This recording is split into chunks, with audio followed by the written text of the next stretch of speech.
नमस्कार. Maharashtra police news 24 मध्ये तुम्हा सर्वांचं स्वागत. जाणून घेऊया काही महत्त्वाच्या घडामोडी.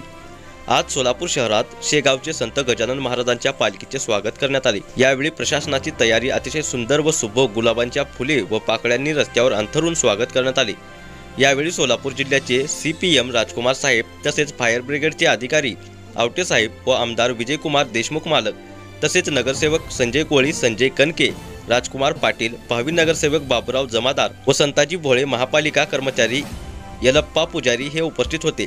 तसेच मोठ्या प्रमाणात भाविक भक्तगण उपस्थित होते. महाराष्ट्र पोलीस न्यूज 24 साठी सोलापूर शहर प्रतिनिधी शिवाजी कुर्डे. अशाच नवीन अपडेटसाठी आता सबस्क्राइब करा महाराष्ट्र पोलीस न्यूज 24 या न्यूज चॅनलला. व्हिडिओ आवडला असेल तर लाईक, शेअर आणि कमेंट करायला विसरू नका. धन्यवाद.